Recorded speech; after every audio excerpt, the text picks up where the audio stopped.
como a água flui e como o fogo queima. Mas, e as gotas de piche? Este experimento está registrado no livro dos recordes Guinness como o mais longo experimento de laboratório contínuo do mundo. Se espera que, se a quantidade de piche no funil for suficiente, o experimento possa continuar por pelo menos mais 100 anos. A versão mais famosa deste experimento foi iniciada em 1927 pelo professor Thomas Parnell, da Universidade de Queensland, em Brisbane, para mostrar aos estudantes que algumas substâncias que parecem sólidas são, na verdade, líquidos de alta viscosidade. E ele conseguiu alcançar seu objetivo. Grandes gotas se formaram e caíram em intervalos de aproximadamente uma vez por década. Os investigadores estimam que o piche tenha uma viscosidade de cerca de 230 bilhões de vezes maior que a da água. A primeira gota caiu em 1938, a segunda em 1947, a terceira em 1954 e assim por diante. A queda da nona gota aconteceu em 2014 e o experimento continua. Em outubro de 2005, John Manstone, o então responsável no experimento na Universidade de Queensland, e o falecido Thomas Parnell receberam o prêmio Ig Nobel de Física. Human Speech Home Project. Imagine que você vá visitar alguém e os donos da casa primeiro pedem que você assine um consentimento por escrito para que as conversas sejam filmadas e gravadas. Estranho? Demais. No entanto, na casa de Deb Roy, existem 11 câmeras super grande angulares e 14 microfones que registram quase todos os sons que seu filho já pronunciou. Os donos da casa avisam a todos os visitantes sobre isso. A razão para essa vigilância é simples. Essa é uma experiência de Roy, e ela não tem nada a ver com o show de Truman. O experimento tem dois objetivos principais: entender como as crianças adquirem a habilidade de falar e usar os dados coletados para ensinar um robô a falar. Esta é uma experiência muito longa.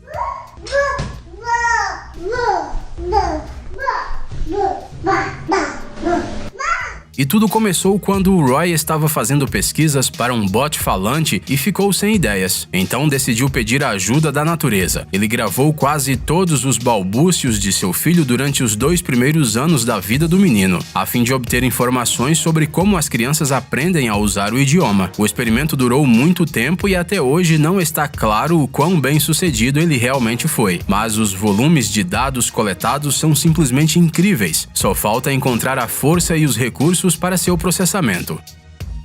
Palácio Lunar 1. Você acha que a vida na Lua é algo da ficção científica? Pois o futuro já chegou. O complexo Palácio Lunar 1 é um módulo composto de um cômodo para o cultivo de alimentos, um quarto com 3 camas, um banheiro, uma sala de jantar e um cômodo para reciclagem de lixo. Mas essa não é apenas uma moradia para aquelas pessoas que querem viver na Lua. Este é um ecossistema fechado que fornece tudo o que é necessário. Dá para imaginar? É como um mundo dentro do mundo. Ele imita os processos da vida na Terra, expondo oxigênio, água e alimentos à reutilização. É exatamente este ciclo que deve ser organizado no futuro em uma base lunar de longo prazo. Além do trabalho dos dispositivos e da plantação de várias culturas, no Palácio Lunar se estuda o impacto de tal isolamento no corpo humano e na sua psique. Desde a criação desse palácio, vários grupos experimentais já estiveram em seu interior. Um deles estabeleceu o recorde de mais longa presença humana em um espaço fechado. No dia 15 de maio de 2018, os voluntários chegaram a 370 dias de experimento. Armazém de Troll. Eduard Gustav von Troll é um geólogo russo e explorador ártico que desapareceu durante uma de suas expedições. Isso aconteceu em 1902, mas a memória de Troll ainda está viva, e não apenas por causa de sua pesquisa. O que acontece é que o geólogo enterrou um depósito de produtos em uma região congelada do Ártico e não teve tempo de voltar lá. Muitos anos depois, em 1973, este armazém foi descoberto e levado para Moscou, onde descobriram que todos os produtos deixados no permafrost estavam perfeitamente preservados. Além disso, estavam deliciosos. Foi assim que começou o experimento chamado de Armazém de Troll. Desde então, uma vez a cada 6 a 10 anos, cubos selados com diferentes alimentos e bebidas são enterrados e desenterrados do chão. Este experimento testa a resistência desse refrigerador natural. Campainha de Oxford.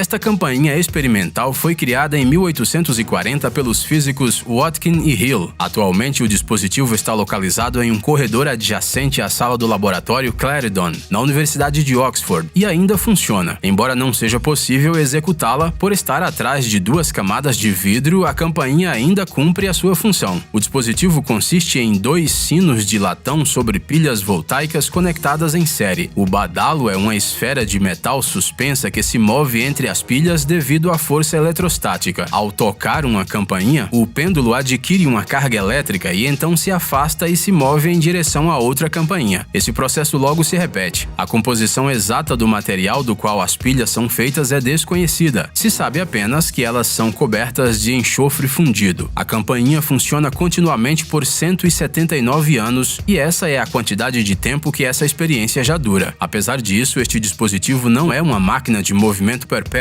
Mais cedo ou mais tarde, o pêndulo irá parar quando a carga das pilhas acabar. Relógio de Beverly.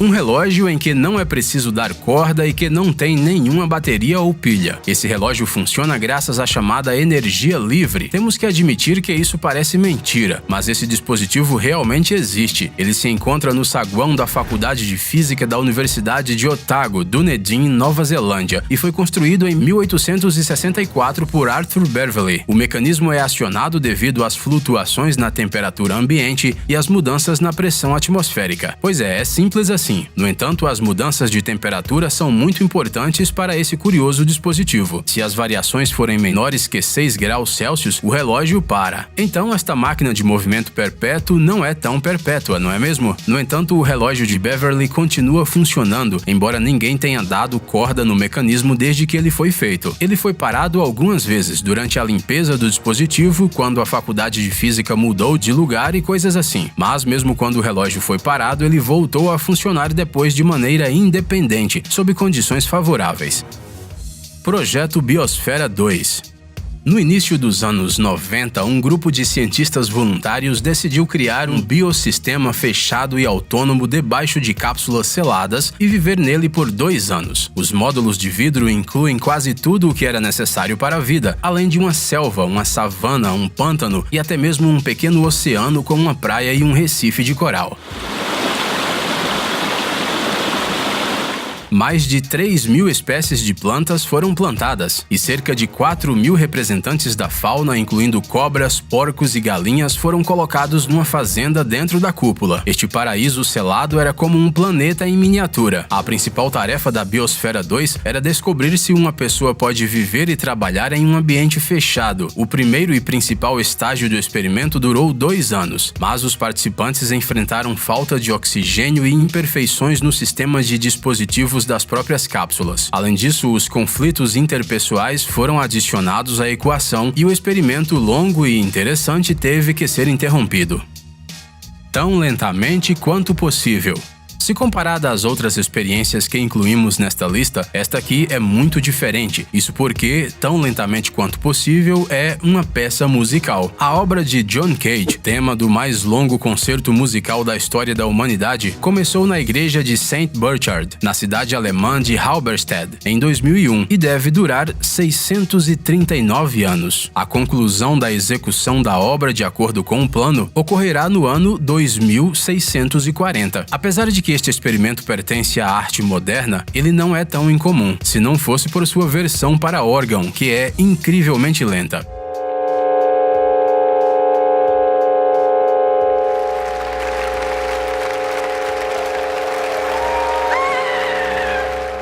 A performance começou em 5 de setembro de 2001 com uma pausa musical que durou 17 meses, até o dia 5 de fevereiro de 2003. Então veio o primeiro acorde, que se estendeu até 5 de julho de 2005, e assim por diante. A última mudança de nota ocorreu em 5 de outubro de 2013, e a próxima mudança de melodia não acontecerá antes de 2020. Para a realização do trabalho, um órgão especial foi construído com um pequeno número de tubos que podem ser complementados ou substituídos conforme necessário.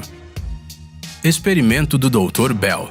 No outono de 1879, William James Bell, professor de botânica na Universidade de Michigan, iniciou um curioso experimento. O professor Bell selecionou conjuntos de sementes de 21 ervas daninhas comuns, ou seja, de plantas que podem germinar a qualquer hora, em qualquer lugar, especialmente se você não quiser. 20 conjuntos de sementes foram colocados em garrafas de meio litro com areia levemente úmida e sem serem tampadas. Foram enterradas no campus da universidade de cabeça para baixo para não acumular água. Por quê? Pelo bem da ciência, claro. O objetivo principal do experimento era descobrir quanto tempo as sementes podem ser armazenadas no solo sem germinar. Sim, os botânicos são pessoas muito interessantes. Nos primeiros 40 anos, a verificação da germinação foi realizada a cada 5 anos. Até 1915, o próprio Bell fazia isso, pegando uma garrafa e transferindo as sementes para condições mais favoráveis para ver se ela